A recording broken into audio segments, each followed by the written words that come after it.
안녕하세요, 뉴스반장입니다. 정권에 대한 수사를 이렇게 자꾸 반복하는 게 개인적으로는 뭐 이렇게 좋겠어요? 일부에선 말도 안 되는 소리겠지만은 뭐 보복에 대한 얘기를 좀 하고 있거든요.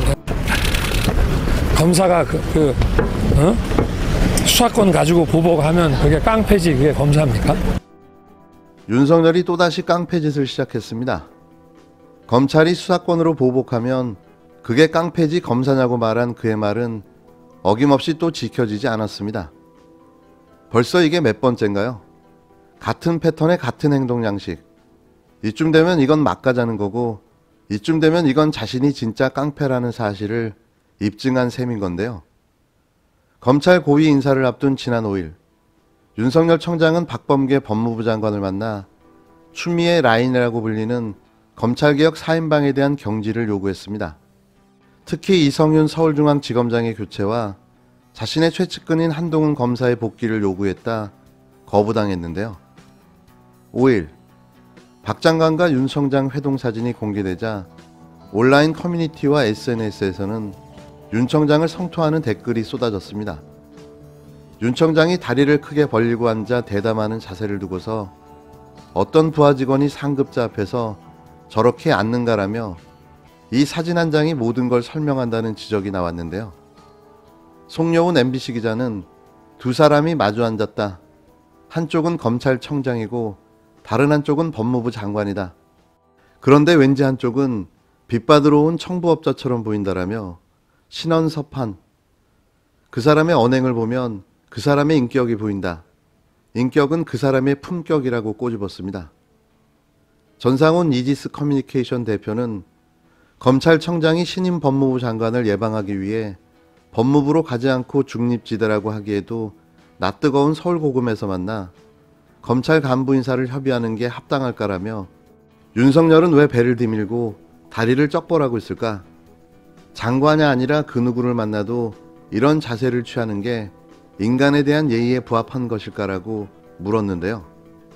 윤 청장의 인사 요구는 있을 수도 없고 해서도 안 되는 요구인 거죠. 누가 봐도 검찰개혁을 방해하고 지연하려는 의도가 불보듯 뻔한데요. 이런 걸 요청하다니 대놓고 검찰개혁을 못하겠다고 박 장관에게 통보 아닌 통보를 한 셈인 겁니다. 당연히 거부당할 수밖에는 없는 거죠.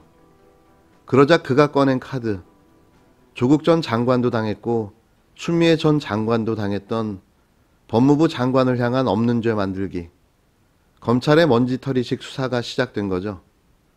한마디로 법무부 장관을 괴롭혀 검찰 개혁의 의지를 꺾고 방해하겠다는 본색을 다시 드러내 보인 겁니다.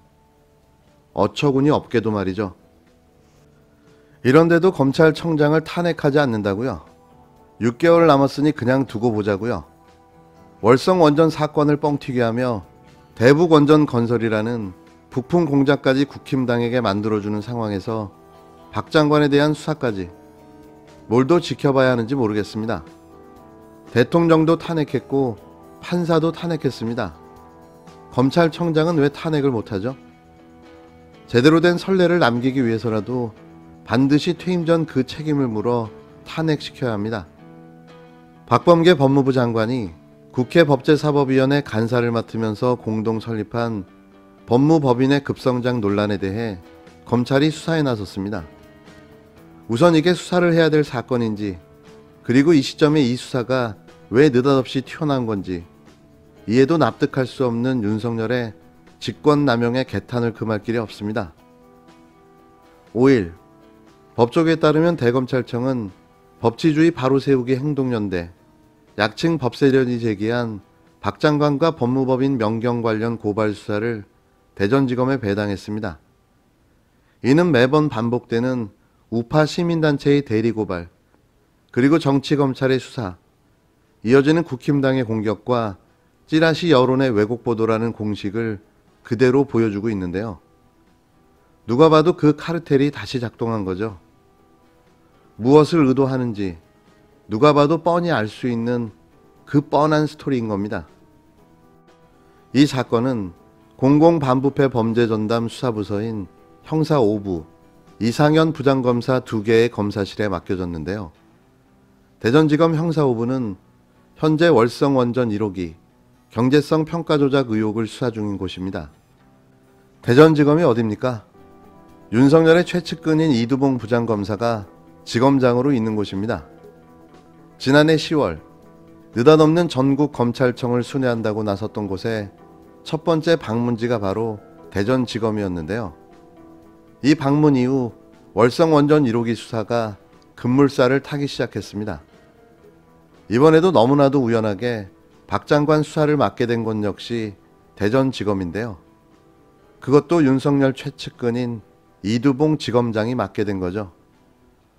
앞서 법세련은 지난달 21일 당시 박 후보자는 2012년 법무법인 명경을 공동 설립했고 2014년 지분을 처분한 뒤 2016년 다시 취득했다며 명경의 매출 증가 배경에는 법사위 간사라는 박 후보자의 지위가 결정적으로 영향을 끼쳤다고 볼 수밖에 없다고 박 장관을 검찰에 고발했습니다.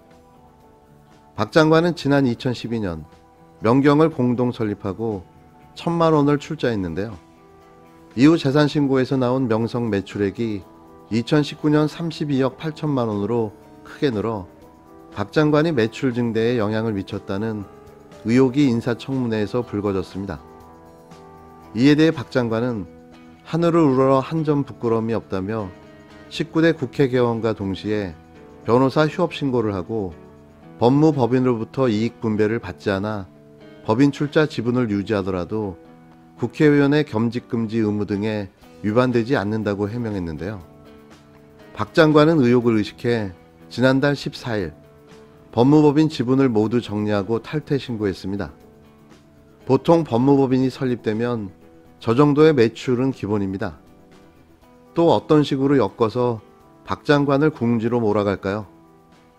없는 사실도 만들어 확증 편향으로 몰고 가 결국 범죄자로 낙인 찍는 일을 이번에도 또 하겠죠. 그게 윤석열 검찰의 주특기니까 말입니다. 보면서 알면서 당하는 게 더 힘듭니다. 이 깡패 같은 검찰청장 하나를 처리하지 못한다고요? 그게 민주주의라고요? 답답합니다. 정권에 대한 수사를 이렇게 자꾸 반복하는 게 개인적으로 뭐 이렇게 좋겠어요? 일부에선 말도 안 되는 소리겠지만은 뭐 보복에 대한 얘기를 좀 하고 있거든요. 검사가 수사권 가지고 보복하면 그게 깡패지 그게 검사입니까? 검사가 수사권 가지고 보복하면 그게 깡패지 그게 검사입니까?